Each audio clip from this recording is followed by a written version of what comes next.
पाकिस्तान के खिलाफ अपनी ही जमीन पर वो जंग लड़ रहा था जिसके लिए भारत पहले से प्रिपेयर नहीं था। वॉर के मिडिल तक भारत को कई कैजुअलिटीज का सामना करना पड़ा। सैकड़ों भारतीय सैनिक 5000 से भी ज्यादा पाकिस्तानी सैनिकों के साथ लड़ते हुए शहीद हो गए, तो भारत के कई फाइटर जेट्स पाकिस्तान की स्टिंगर मिसाइल्स के निशाने पर आने से ढेर हो गए। कारगिल की हजारों फीट ऊंची पहाड़ियों पर अपना कब्जा जमाकर बैठी पाकिस्तानी आर्मी लगातार भारतीय सेना के एम्यूनेशन डंप और भारतीय सैनिकों को नुकसान पहुंचा रही थी। ऐसे वक्त में भारत को जरूरत थी ऐसे मॉडर्न वेपन्स और एडवांस टेक्नोलॉजी की जिनकी मदद से पहाड़ियों में बैठे पाकिस्तानियों की पोजीशन को आइडेंटिफाई कर उन्हें मारा जा सके। लेकिन परेशानी की बात यह थी कि कारगिल जैसी सिचुएशन के लिए भारत के पास ऐसे आधुनिक हथियार नहीं थे। साथ ही परमाणु परीक्षण की वजह से भारत पर लगी हुई पाबंदियों के कारण विदेशी देशों से भी इन हथियारों का मिलना बेहद मुश्किल हो गया था। परमाणु परीक्षण के बाद अमेरिका और यूरोप की पूरी कोशिश थी कि भारत को कोई भी आधुनिक हथियार ना मिले। कारगिल वॉर में भारत को आधुनिक हथियारों की सख्त जरूरत थी। ऐसे मुश्किल वक्त में दुनिया की परवाह किए बिना इजराइल भारत की मदद के लिए सामने आता है। इजराइल के साथ आते ही जंग का सारा रुख ही बदल गया। कुछ ही दिनों में भारत ने अच्छी खासी बढ़त बनाते हुए पाकिस्तानी बंकर्स को ढेर करना शुरू कर दिया। बंकरों में छिपकर बैठे पाकिस्तानी घुसपैठिए अपनी जान की भीख मांगने लगे। अचानक से युद्ध इस मोड़ पर पहुंच चुका था कि युद्ध को रुकवाने के लिए पाकिस्तान के प्रधानमंत्री नवाज शरीफ अमेरिका की शरण में पहुंच गए थे। भारत के आगे पाकिस्तान ने घुटने टेक दिए थे। अंत में पाकिस्तानी आर्मी को कारगिल से खदेड़कर भारतीय वीरों ने कारगिल वॉर की जीत भारत माता के नाम तो लिख दी। लेकिन सवाल यह आता है कि अमेरिका की दोस्ती को भी ताक पर रखकर इजराइल भारत की मदद के लिए तैयार क्यों हुआ था? ये सब जानने से पहले आपको कारगिल वॉर समझना जरूरी है। 1971 के इंडो पाक वॉर में भारत से करारी हार मिलने के बाद पाकिस्तान बुरी तरह बौखलाया हुआ था। पाकिस्तान हर कीमत पर अपनी इस हार के लिए भारत से बदला लेना चाहता था। लेकिन तभी कुछ साल बाद 1984 में एक बार फिर पाकिस्तान को भारत के सामने सियाचिन वॉर में मुंह की खानी पड़ी। लगातार हार की आग में जलते पाकिस्तानी फौजी परवेज मुशर्रफ को एक और हार बर्दाश्त कर पाना मुश्किल हो रहा था। अब मुशर्रफ भारत से बदला लेने के लिए बेचैन था और उसने ठान लिया था कि जिस दिन उसके हाथ में पाकिस्तान की पावर आई उस दिन सबसे पहला वार वो भारत पर करेगा। तभी 1998 में परवेज मुशर्रफ के किस्मत के तारे चमके और इन्हें पाकिस्तानी आर्मी का चीफ बना दिया गया। आर्मी चीफ बनते ही मुशर्रफ को भारत पर घाव करने का रास्ता साफ साफ नजर आने लगा।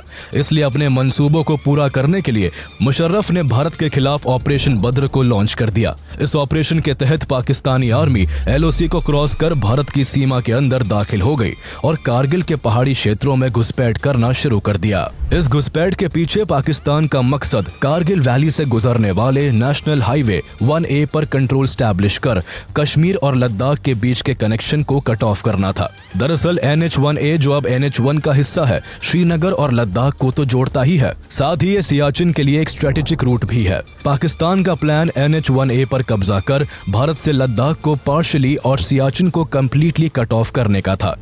अल्टीमेटली ऐसा करके पाकिस्तान भारत से कश्मीर को हड़पना चाहता था, लेकिन इनका ये प्लान ताशी नामग्याल की वजह से बर्बाद हो गया। पाकिस्तानी सेना के घुसपैठ पर सबसे पहले कारगिल के बटालिक टाउन के एक लोकल शेपर्ड ताशी नामग्याल की नजर पड़ी। वो अपनी खोई हुई याक को तलाश रहे थे कि तभी उन्होंने पठानी ड्रेस पहने कुछ लोगों को भारत के इलाके में बंकर बनाते हुए देखा, जिनके पास बंदूक और ग्रेनेड्स जैसे तमाम हथियार भी थे। ताशी को उनके ऊपर शक हुआ, इसलिए उन्होंने फौरन इंडियन आर्मी के नियरेस्ट पोस्ट को सारी जानकारी दे दी। इस तरह पहली बार 3 मई 1999 को इंडियन आर्मी को कारगिल में इन्फिल्ट्रेशन के बारे में पता चला।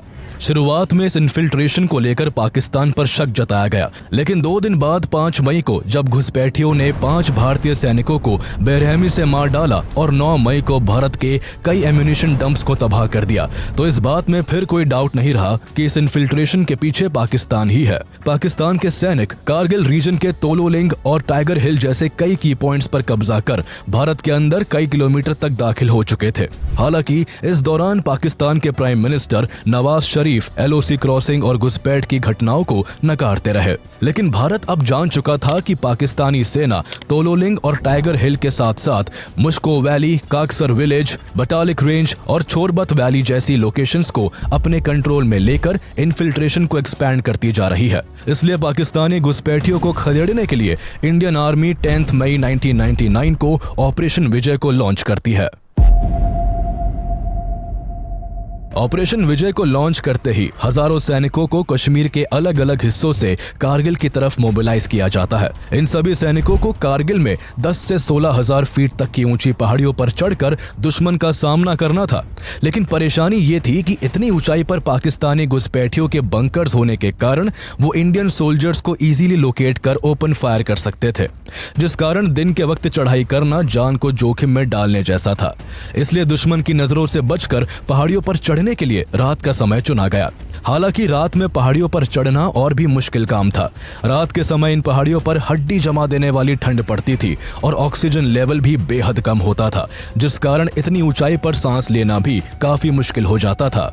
लेकिन इतने टफ चैलेंजेस के बावजूद भारतीय सैनिक अंधेरी रात की कपकपाती ठंड में कारगिल की पेचीदा पहाड़ियों पर कई चुनौतियों का सामना करते हुए अपने मिशन को आगे बढ़ाते हैं।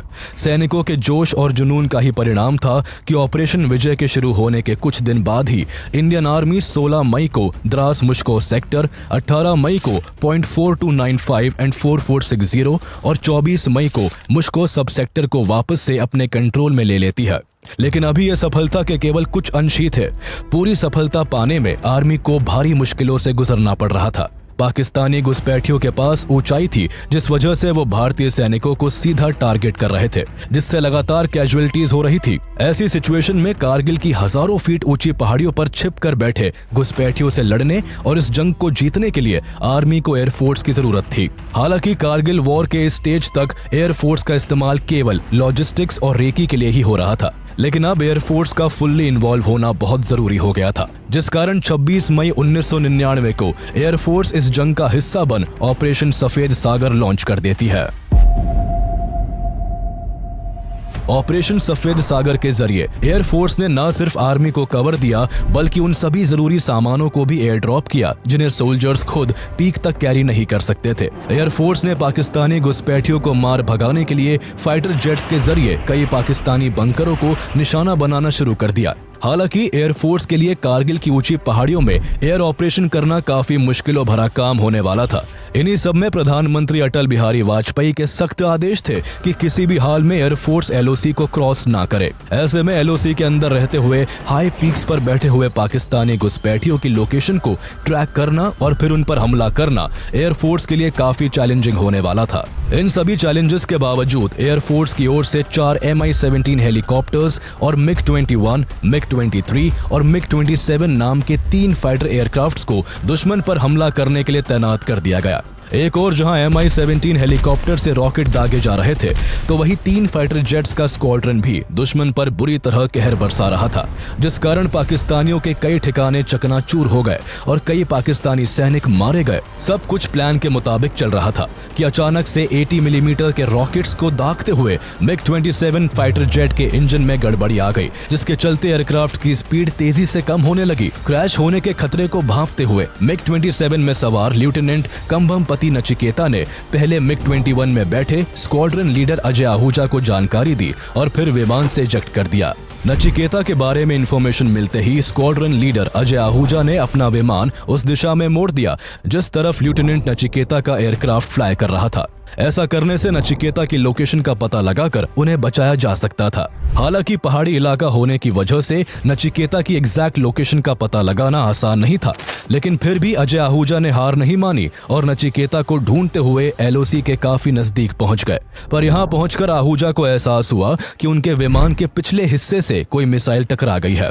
दरअसल ये स्टिंगर मिसाइल थी, जिसे पाकिस्तान की तरफ से अजय आहूजा के MiG-21 को निशाना बनाने के लिए दागा गया था। मिसाइल टकराने के बाद अजय आहूजा अपने जेट से सुरक्षित निकलने में कामयाब हो गए और वो LOC के पास भारत की सीमा के अंदर सुरक्षित उतरने में सफल हो गए। लेकिन उनका जेट LOC के दूसरे तरफ जा गिरा था। पाकिस्तानी सेना ने स्क्वाड्रन लीडर अजय आहूजा को भारतीय सीमा में घुसकर पहले कैप्चर किया और फिर उन्हें बड़ी बेदर्दी से मार डाला। एक तरफ अजय आहूजा पाकिस्तानी सेना का निशाना बन चुके थे, तो वही लेफ्टिनेंट नचिकेता विमान से इजेक्ट करते समय पाकिस्तान के इलाके में लैंड कर गए थे, जहां पाकिस्तान आर्मी ने उन्हें इमीडिएटली कैप्चर कर लिया था। पाकिस्तान द्वारा स्क्वाड्रन लीडर अजय आहूजा की हत्या करना और लेफ्टिनेंट नचिकेता का कैप्चर होना एयरफोर्स के लिए एक बड़ा झटका था। हालांकि इंटरनेशनल प्रेशर के चलते 3 जून को पाकिस्तान द्वारा नचिकेता को वापस भारत भेज दिया गया, लेकिन इंडियन एयरफोर्स को ऑपरेशन सफेद सागर की शुरुआत के 3 दिनों में ही एक के बाद एक कई नाकामियों का सामना करना पड़ रहा था।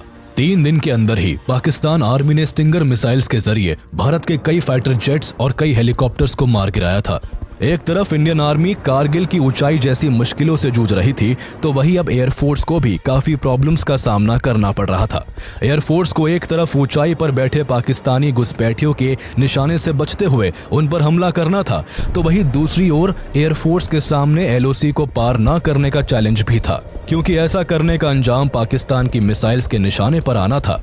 इसलिए air chief marshal Anil Yashwant Tipnis को कुछ ऐसे एडवांस मिलिट्री टूल्स की जरूरत पड़ी जिनसे कारगिल की पहाड़ियों में छिपे दुश्मन की एग्जैक्ट लोकेशन पता लगाकर उन्हें खत्म किया जा सके। लेकिन उस दौरान इंडियन एयरफोर्स के पास ऐसे एडवांस इक्विपमेंट्स अवेलेबल नहीं थे, इसलिए उन्हें किसी और कंट्री से इंपोर्ट करने की जरूरत थी। पर भारत के लिए एक और मुश्किल इस बात की थी कि 1998 में पोखरण में किए गए न्यूक्लियर टेस्ट की वजह से भारत पर अमेरिका द्वारा सैंक्शंस लगा दिए गए थे, जिस कारण भारत के लिए किसी और देश से मिलिट्री वेपन्स और टूल्स का मिल पाना काफी मुश्किल हो गया था। मुसीबत की इस घड़ी में इंडियन एयरफोर्स को एडवांस वेपन्स की सख्त जरूरत थी। भारत के लिए यह वॉर काफी क्रिटिकल सिचुएशन से गुजर रही थी, इसलिए देर न करते हुए भारत ने इजराइल का रुख किया। भारत की ओर से इजराइल के सामने एडवांस टूल्स एंड वेपन्स की लंबी लिस्ट के साथ उसकी डिलीवरी जल्द से जल्द करने की अपील की गई। एक तरफ जहां अमेरिका ने भारत को जीपीएस एक्सेस देने तक से मना कर दिया था, जिससे कारगिल की पहाड़ियों में कब्जा किए बैठे पाकिस्तानी घुसपैठियों की लोकेशन को ट्रैक करने में मदद मिल सकती, तो वही दूसरी ओर इजराइल ने भारत की अर्जेंसी को समझते हुए फौरन हर मुमकिन मदद मुहैया करने का काम किया। इजराइल ने न केवल इंडियन एयरफोर्स के फाइटर जेट्स के लिए लेजर गाइडेड मिसाइल्स प्रोवाइड किए, बल्कि ऐसे सर्विलेंस ड्रोन्स भी दिए जिनसे इजीली पाकिस्तानियों पर निगरानी रखी जा सके। इसके अलावा इजराइल ने पाकिस्तान को लेकर भारत के साथ कई खुफिया जानकारियां भी साझा की, जिससे भारत को इस वॉर में काफी बढ़त मिलने वाली थी। हालांकि इस दौरान भारत की मदद करने की वजह से America and other western countries का इजराइल के ऊपर काफी दबाव था। अमेरिका ने इजराइल पर इंडिया को मिलिट्री इक्विपमेंट का सपोर्ट न देने के लिए काफी प्रेशर डाला, लेकिन इजराइल इस प्रेशर के बावजूद भी भारत की मदद करने पर डटा रहा। इसके बाद अमेरिका की तरफ से वेपन डिलीवरी में डिले करने की कोशिश भी की गई, लेकिन इजराइल ने अमेरिका की दोस्ती को भी ताक पर रखकर भारत को जल्द से जल्द सारी जरूरी चीजें अवेलेबल करवाई। इजराइल ने भारत को वो lightning electro optical targeting pods भी प्रोवाइड किए, जिनको खरीदने की डील भारत ने इजराइल से 1997 में ही कर दी थी। हालांकि डील के हिसाब से इन टारगेटिंग पॉड्स की डिलीवरी में अभी काफी समय बाकी था, लेकिन कारगिल वॉर की सिचुएशन को समझते हुए इजराइल ने डिलीवरी डेट से पहले ही इन्हें भारत को डिलीवर कर दिया। इन लाइटनिंग टारगेटिंग पॉड्स की खासियत थी कि इनमें एडवांस प्रिसीजन टारगेटिंग सिस्टम होने के कारण इंफ्रारेड रेडिएशन की हेल्प से बहुत दूर से ही किसी भी टारगेट को आइडेंटिफाई और लोकेट किया जा सकता था। साथ ही इन पॉड्स में एक हाई रेंज कैमरा भी मौजूद था, जिसकी मदद से पायलट किसी भी टारगेट की पिक्चर को हाई रेजोल्यूशन में कैप्चर कर सकता था। इजराइल की तरफ से दिए गए ये टारगेटिंग पॉड्स इंडियन एयरफोर्स के लिए काफी मददगार साबित होने वाले थे, लेकिन प्रॉब्लम अब ये थी कि इन आधुनिक हथियारों में इंडियन एयरफोर्स को उस वक्त इतनी एक्सपर्टीज नहीं थी कि वो टारगेटिंग पॉड्स और बाकी एडवांस टूल्स को इस्तेमाल कर सके। भारत के इस उलझन को भी दूर करने के लिए इजराइल ने मदद का एक और कदम बढ़ाया और अपने टेक्निकल इंजीनियर्स को भारत भेज दिया, जिस कारण एयरफोर्स के पायलट्स और टेक्निकल टीम्स को इन सभी वेपन्स के इस्तेमाल के बारे में काफी कुछ सीखने को मिला, जिसका यूज अब कारगिल वॉर में पाकिस्तानी घुसपैठियों के खिलाफ किया जाना था। इजराइल के इंजीनियर्स की हेल्प से टारगेटिंग पॉड्स को मिराज फाइटर जेट्स में इंस्टॉल किया गया, जिससे पहाड़ियों में छिपे बैठे पाकिस्तानियों को अब इजीली टारगेट किया जा सकता था। लेकिन अब एयरफोर्स को यह डिसाइड करना था कि टारगेट आइडेंटिफाई होने के बाद किन बॉम्ब्स की मदद से टारगेट पर अटैक किया जाए। दरअसल उस समय भारत के पास केवल 60 लेजर गाइडेड बॉम्ब्स ही मौजूद थे, जिनका इस्तेमाल टारगेटिंग पॉड्स के साथ फाइटर जेट्स में किया जा सकता था। लेजर गाइडेड होने के कारण ये बॉम्ब ज्यादा इफेक्टिव थे, लेकिन इन बॉम्ब्स की शॉर्टेज होने की वजह से एयरफोर्स इनका कम से कम इस्तेमाल करना चाहती थी, ताकि युद्ध के ज्यादा लंबा खिंचने पर भारत की तैयारी पर असर ना पड़ सके। हालांकि इन बॉम्ब्स की तादाद को बढ़ाने के लिए भारत ने यूएस से कुछ साल पहले ही पेव लेजर गाइडेड बॉम्ब्स को खरीदने की डील भी की थी, लेकिन भारत पर सैंक्शंस लगने की वजह से यूएस ने कोई भी सप्लाई करने से साफ इनकार कर दिया था। ऐसी क्रिटिकल सिचुएशन में इंडियन एयरफोर्स ने काफी समझदारी से काम लिया और मिराज फाइटर जेट्स में टारगेटिंग पॉड्स के साथ 1000 पाउंड के डम बॉम्ब्स को इंस्टॉल किया। दरअसल लेजर गाइडेड बॉम्ब्स की कमी को पूरा करने के लिए ये एक तरह से एक्सपेरिमेंट ही था, जिसका पहले कभी भी टेस्ट नहीं किया गया था। इसलिए जुगाड़ या तो किफायती और असरदार साबित हो सकता था, या फिर ये एक्सपेरिमेंट पूरी तरह से फेल भी हो सकता था। लेकिन सिचुएशन को ध्यान में रखते हुए एयरफोर्स ने एक बड़ा रिस्क लिया और डम बॉम्ब्स को फाइटर जेट्स में अटैच कर दुश्मन पर हमला करने का प्लान बनाया। मिराज फाइटर जेट्स अब आसमान में थे और दुश्मन को घेर कर मारने के लिए पूरी तरह तैयार थे। इजराइल के टारगेटिंग पॉड्स की मदद से पायलट्स को पाकिस्तानियों की एग्जैक्ट लोकेशन का पता चल रहा था। साथ ही उस जगह की क्लियर इमेज भी पायलट्स के कॉकपिट में मिल रही थी। इस तरह टारगेट क्लियर होने के बाद फाइटर जेट्स इजीली पाकिस्तानियों पर अटैक कर पा रहे थे। एयरफोर्स का यह फॉर्मूला कामयाब हो चुका था। एक एक कर कई पाकिस्तानी बंकर्स तबाह हो रहे थे। जिन जगहों पर डम बॉम्ब्स कारगर साबित नहीं हो रहे थे, वहां लेजर गाइडेड बॉम्ब्स का इस्तेमाल किया गया। एयरफोर्स के इस एयर ऑपरेशन को बड़ी कामयाबी तब हासिल हुई जब 24 जून को मिराज 2000 फाइटर जेट ने 16,000 फीट ऊंचे टाइगर हिल पर बने पाकिस्तानियों के बंकर पर लेजर गाइडेड बॉम्ब से हमला किया। ये पहली बार था जब एयरफोर्स ने लेजर गाइडेड बॉम्ब का इस्तेमाल किया था। मिराज 2000 में बैठे एयर मार्शल रघुनाथ नाम्बियार की तरफ से इसे दागा गया था, जिनके हमले से टाइगर हिल में बना पाकिस्तानियों का बंकर कुछ सेकंड्स में ही पूरी तरह तबाह हो गया था। कई पाकिस्तानी तुरंत ढेर हो चुके थे तो कुछ बुरी तरह जख्मी थे। इसके बाद का बचा हुआ काम इंडियन आर्मी ने कर दिया। 4 जुलाई को 192 माउंटेन ब्रिगेड के 18 ग्रेनेडियर्स ने टाइगर हिल की ऊंची पहाड़ियों पर चढ़कर दुश्मनों पर फायरिंग करना शुरू कर दिया।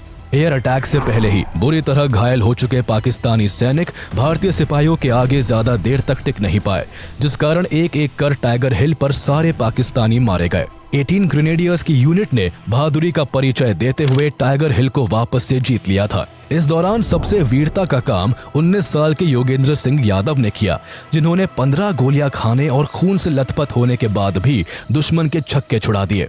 इस बहादुरी के लिए इन्हें परमवीर चक्र से नवाजा गया। टाइगर हिल को वापस से अपने कंट्रोल में लेना भारत की बड़ी जीत थी। इसी दौरान कारगिल वॉर को लेकर इंटरनेशनल लेवल पर भारत की ओर से पाकिस्तान के खिलाफ कई कदम उठाए जा रहे थे। दरअसल युद्ध के दौरान जब भारत के बहादुर सिपाहियों के आगे पाकिस्तानी घुसपैठिए कमजोर पड़ने लगे और पाकिस्तान को अपनी हार साफ दिखने लगी, तो पाकिस्तान के प्राइम मिनिस्टर नवाज शरीफ युद्ध को रुकवाने के लिए यूएस से मदद मांगने लगे। हैरानी की बात यह थी कि जो पाकिस्तान सरकार इस घुसपैठ की जिम्मेदारी तक नहीं ले रही थी, अब वो युद्ध को रोकने के लिए अमेरिका का दरवाजा खटखटा रही थी। हालांकि जब यूएस प्रेसिडेंट बिल क्लिंटन और अटल बिहारी वाजपेयी के बीच इस मसले को लेकर बात हुई, तो वाजपेयी जी का साफ कहना था कि पाकिस्तानी सेना या तो खुद भारतीय सीमा को छोड़ दे, वरना हमारी मिलिट्री बलपूर्वक उन्हें बाहर खदेड़ फेंकेंगी। इसी दौरान वाजपेयी जी को पता चला कि पाकिस्तान कारगिल वॉर में परमाणु बम का भी इस्तेमाल कर सकता है, तो अटल बिहारी वाजपेयी ने साफ शब्दों में कहा कि अगर ऐसा हुआ तो अगली सुबह का सूरज निकलने से पहले तक पाकिस्तान दुनिया के नक्शे से गायब हो जाएगा।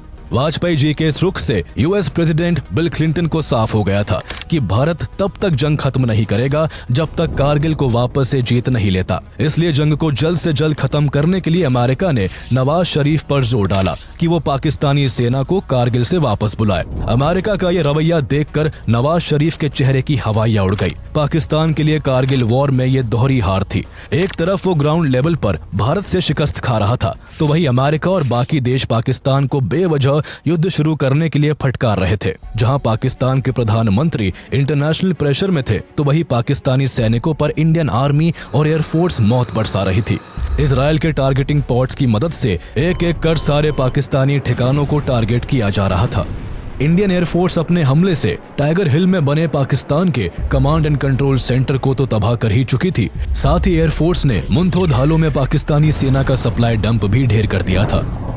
इन हमलों से पाकिस्तान सेना की कमर टूट चुकी थी। ना उनके पास छुपने के लिए बंकर बचे थे, ना ही लड़ने और जिंदा रहने के लिए कोई सप्लाई लाइन। कारगिल पर कब्जा कर भारत से कश्मीर को हड़पने का मंसूबा पाले पाकिस्तानियों के हौसले अब पस्त हो चुके थे। इसलिए हार और दबाव के चलते पाकिस्तानी सेना को कारगिल से पीछे हटना पड़ा। पाकिस्तानी ट्रूप्स LOC को पार कर वापस पाकिस्तान जा सके, इसलिए भारत की तरफ से 12 जुलाई 1999 को एयरफोर्स का ऑपरेशन सफेद सागर रोक दिया गया। लेकिन जब कुछ पाकिस्तानी सैनिकों ने चालाकी दिखाते हुए घुसपैठ जारी रखी और भारतीय सैनिकों पर हमला किया, तो उन्हें फिर से उन्हीं की भाषा में समझाया गया, जिस कारण 26 जुलाई तक एक पाकिस्तानी कारगिल को छोड़कर जाने के लिए मजबूर हो गया था। इसी वजह से 26 जुलाई 1999 को भारत की जीत के साथ कारगिल वॉर ऑफिशियली खत्म हो गया। इसलिए हर साल इस दिन को कारगिल विजय दिवस के रूप में मनाया जाता है। इस कारगिल वॉर को विजयी बनाने में भारतीय सैनिकों ने लगभग 4000 पाकिस्तानी मार गिराए थे, तो वहीं भारत के लगभग 500 जवान शहीद हो गए थे। एक और जहां कारगिल वॉर की जीत में भारतीय फौजों का साहस और बलिदान शामिल है, तो वहीं इजराइल के योगदान को भी भुलाया नहीं जा सकता है। इजराइल ने सही वक्त पर भारत को सही वेपन्स और मिलिट्री टूल्स देकर कारगिल वॉर में एक इम्पोर्टेंट रोल निभाया था। यही वजह थी कि कारगिल वॉर के खत्म होने के बाद साल 2000 में external affairs minister Jaswant Singh और होम मिनिस्टर लाल कृष्ण आडवाणी ने इजराइल का दौरा करके इजराइल का आभार व्यक्त किया था। भारत पाकिस्तान के मंसूबों से अच्छी तरह वाकिफ था, इसलिए कारगिल वॉर जैसी सिचुएशन के लिए अब भारत पहले से अपनी तैयारी को मजबूत रखना चाहता था। इसी कारण साल 2000 से 2010 के बीच इजराइल से भारत ने करीब $10 बिलियन के मिलिट्री इक्विपमेंट्स इंपोर्ट किए। देखा जाए तो कारगिल वॉर के बाद भारत और इजराइल के रिश्ते में एक बहुत जरूरी मोड़ आया, जिसके बाद से हथियारों का लेन देन तो बढ़ा ही, साथ ही भारत और इजराइल की दोस्ती की नींव भी मजबूत होती गई। हालांकि ये पहली बार नहीं था जब इजराइल ने भारत की मदद की थी, बल्कि इससे पहले भी कई बार इजराइल भारत के साथ कंधे से कंधा मिलाकर चला है।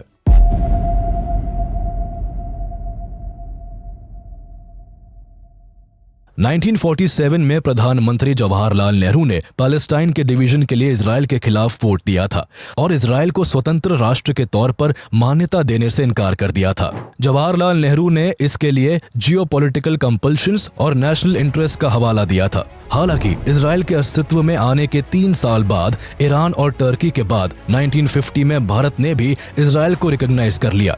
भारत ने इजराइल को मान्यता तो दे दी थी, लेकिन उसके साथ कोई भी डिप्लोमेटिक रिलेशन न रखते हुए भारत की विदेशी नीति पैलेस्टाइन के पक्ष में झुकी रही। इस सब के बावजूद इजराइल ने 1962 के इंडो चाइना वॉर में भारत को वेपन्स की सप्लाई की थी।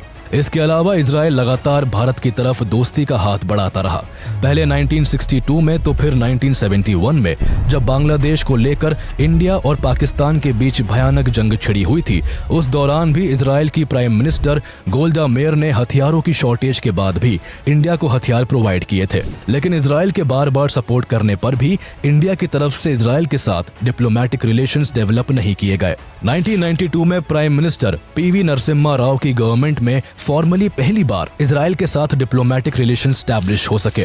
एक और जहां इंडिया में 1953 से ही इजराइल का दूतावास था, तो वहीं भारत ने 1992 में जाकर इजराइल में अपनी एम्बेसी को स्टैब्लिश किया। इसके बाद इजराइल और इंडिया की बॉन्ड हर गुजरते साल के साथ स्ट्रांग होती गई।